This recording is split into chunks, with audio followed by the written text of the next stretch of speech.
Hindi ka natatalo sa day trading dahil bobo ka. Madalas, natatalo ka dahil pumapasok ka sa market na walang malinaw na plano, walang direksyon, walang risk control at umaasa ka na lang na sana tumama ang hula mo. At ngayong 2026, mas delikado na ang ganitong style. Mas mabilis na ang galaw ng market, mas marami ng platforms, mas madaling mag-leverage, mas madaling pumasok sa trade at mas madaling maubos ang account sa loob ng ilang minuto. Sa US market, nagbago na rin ang rules sa day trading at intraday margin kaya mas nagiging accessible ang frequent trading. Pero kasabay nito, mas kailangan ng trader na maintindihan ang risk bago sumabak. Kaya kung beginner ka, ang tanong hindi dapat ano ang pinakamabilis na strategy para kumita agad. Ang mas tamang tanong ay ano ang strategy na simple enough para maintindihan ko pero solid enough para hindi ako basta-basta nagpapatalo sa emosyon. Kaya pag-usapan natin ang best day trading strategy for beginners in 2026. Hindi ito magic strategy, hindi ito secret indicator, hindi ito setup na lagi kang panalo. Ang ituturo natin ngayon ay isang simple framework na pwede mong gamitin sa crypto, forex, stocks, or any liquid market. Basta marunong kang maghintay, magplano at tumanggap kapag mali ang idea mo. Ang strategy na ito ay tinatawag nating trend pullback confirmation strategy. Simple lang ang ibig sabihin, hindi ka basta bibili dahil bumaba, hindi ka basta magsisell dahil tumaas. Una, aalamin mo muna kung sino ba ang may control sa market. Buyers ba? Sellers ba? O wala bang malinaw na direksyon? Pagkatapos, maghihintay ka ng pullback, ibig sabihin hindi ka hahabol sa gumagalaw na candle. Hihintayin mong bumalik ang price sa area kung saan mas maganda ang risk at bago ka pumasok, hahanap ka ng confirmation na may chance talagang magpatuloy ang direksyon. Tatlong bagay lang ang core ng strategy: direction, pullback, confirmation.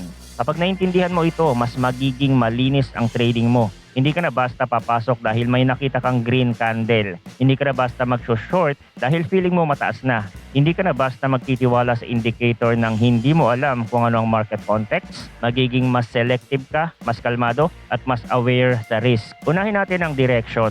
Sa day trading, maraming beginners ang laging naghahanap ng entry. Pero bago ka maghanap ng entry, kailangan mo munang malaman kung anong klaseng market ang nasa harap mo. Trending ba? Ranging ba? Choppy? Kasi kahit maganda ang strategy mo, kung mali ang market condition na pinasukan mo, mahihirapan ka pa rin. Kung ang price ay gumagawa ng higher highs at higher low, ibig sabihin bullish ang short-term structure. Meaning, pataas ang flow, mas okay maghanap ng buying opportunities kesa pilitin ng short. Kung ang price naman ay gumagawa ng lower high at lower low, bearish ang structure. Mas okay maghanap ng selling opportunities kesa pilitin ang buy. Pero kung ang price ay paikot-ikot lang sa gitna, walang malinaw na high, walang malinaw na low, puro fake out, puro wick, at hindi malinaw ang direksyon, ang best strategy minsan ay walang trade.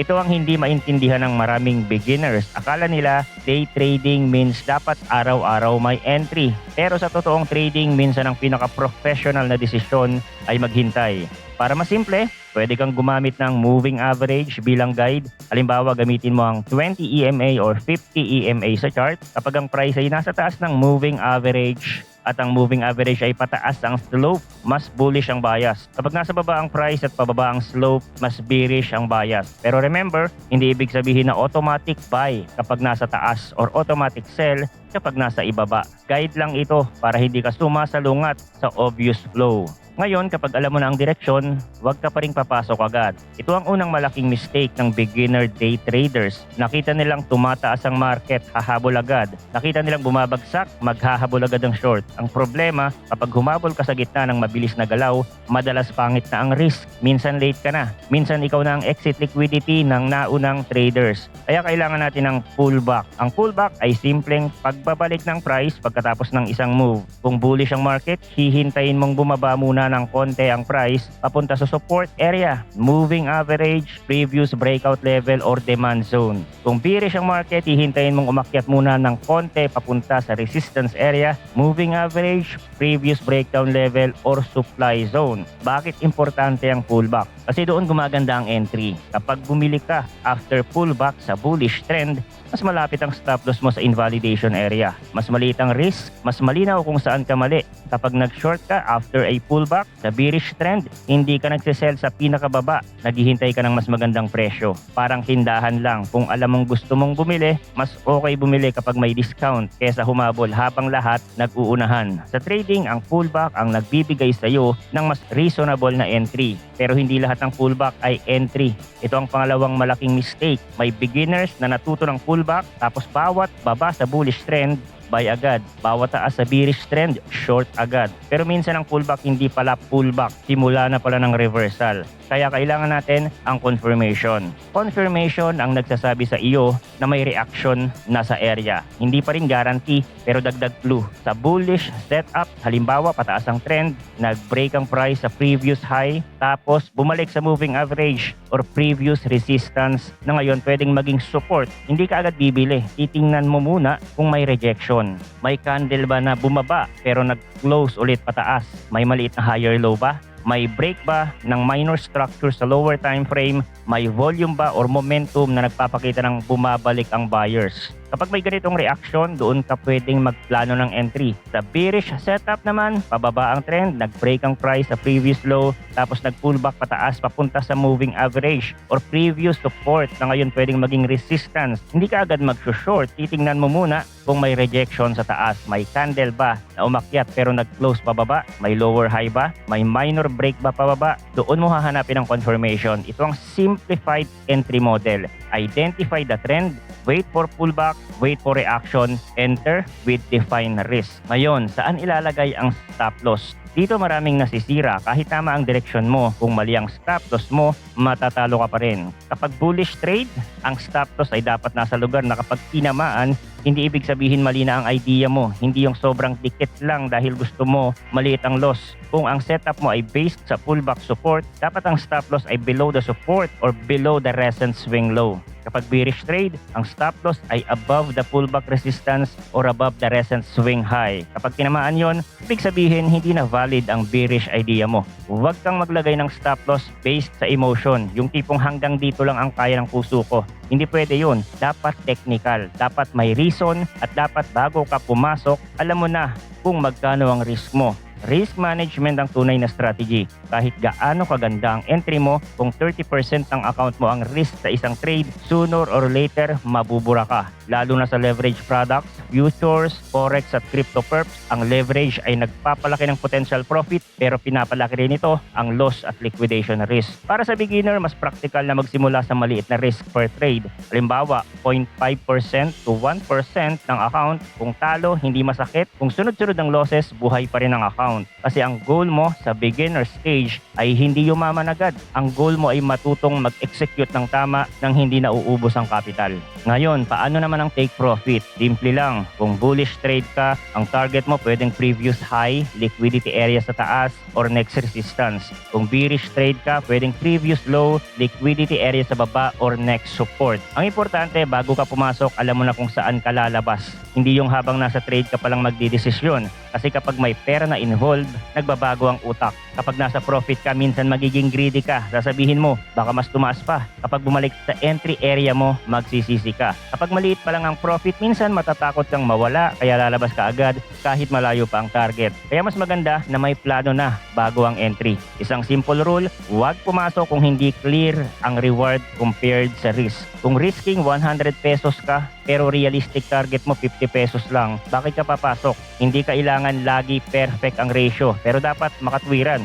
Mas maganda kung at least 1:2 ang potential profit, ibig sabihin kung 1 ang risk, 2 ang possible reward. Hindi ito laging mangyayari, pero magandang filter ito para hindi ka pumasok sa pangit na trades. Ngayon, pag-usapan natin ang time frame. Para sa beginners, huwag agad sa 1-minute chart. Oh, exciting siya. Mabilis ang galaw, maraming entries, pero sa 1-minute chart, mas maraming noise, mas maraming fake move, at mas madaling matrigger ang emotion. Mas practical magsimula sa 15-minute or 5-minute chart for execution habang ginagamit ang 1-hour chart para sa direction. direction. Halimbawa sa 1-hour chart, bullish ang trend, nagkikreate ng higher high and higher lows. Ayun, bababa ka sa 15-minute chart para maghanap ng pullback entry. Kapag nakita mong bumalik ang price sa support area at may confirmation, doon ka magplano. Mas malinis ito kaysa nakatutok ka lang sa 1-minute candle at nagpapanik sa bawat galaw. Kung crypto ang tinitrade mo, tandaan din na 24/7 ang market, walang closing bell tulad ng traditional stock market. Ibig sabihin, pwedeng gumalaw habang tulog ka.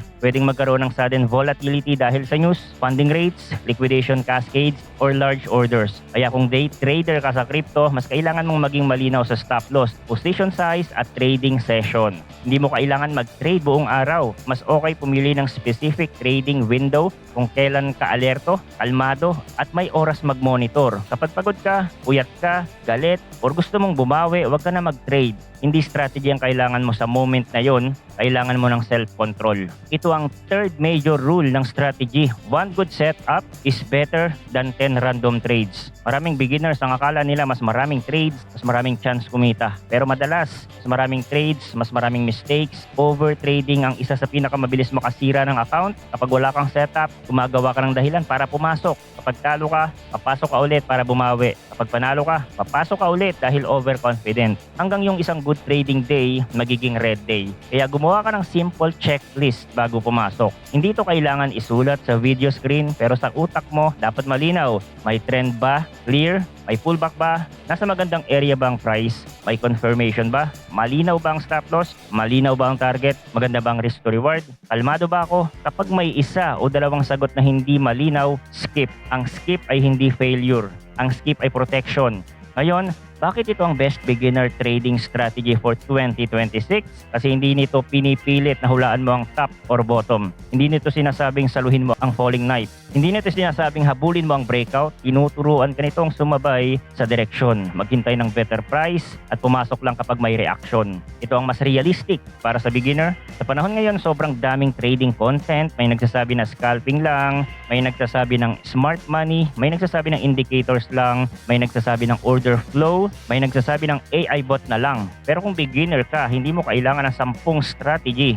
Kailangan mo ng isang simple system na kaya mong ulit-ulitin ng hindi ka nalilito. Kapag sobrang dami mong tools, mas nagiging emotional ka. RSI says buy, MACD says sell, support says bounce, trend line says breakdown, influencer says pump, news says crash. Sa sobrang dami, hindi ka na nagde-decide. Nalulunod ka na sa information. Kaya ang strategy natin ay intentionally simple. Direction, pullback, confirmation, risk. Kapag walang direction, no trade. Kapag walang pullback, no chase. Kapag walang confirmation, no entry. Kapag pangit ang risk, no trade. Kapag emotional ka, no trade. Kung gagawin mo ito ng paulit-ulit, mapapansin mo na hindi mo kailangan pumasok sa bawat galaw. Mas magiging patient ka, mas mababawasan ng revenge trading, mas magiging malinaw ang journal mo, at kapag nag-journal ka, mas makikita mo kung saan ka nagkakamali. And take note, dahil beginner ka pa lang, hindi mo kailangan kumita agad ng malaki. Kailangan mo munang matutong hindi masira agad dahil sa trading, ang unang goal ay survival. Kapag buhay ang account mo, may chance ka pang matuto. Kapag natuto ka, may chance kang gumaling. At kapag gumaling ka, doon palang darating ang consistency. Kaya sa next trade mo, huwag mong itanong, kikita ba ako dito? Mas magandang itanong, may clear direction ba? May pullback? May confirmation ba? Control ba ang risk ko? Kapag oo ang sagot, tanuhin mo ng maayos. Kapag hindi, maghintay ka. Minsan, ang pinakamagandang trade ay yung hindi mo kinuha. So, simple idea lang ito para sa mga beginner trader na gustong pasukin ang mundo ng trading. There's too much to learn. Actually, kung seryoso kayo, gawin itong side hustle or kumita talaga kayo dito. At kung gusto nyo ng in-depth trading tutorial, meron tayong mga course sa Altcoin Pinoy website na magbibigay sa inyo ng magandang foundation sa mundo ng trading. Thanks for watching again and see you on the next video.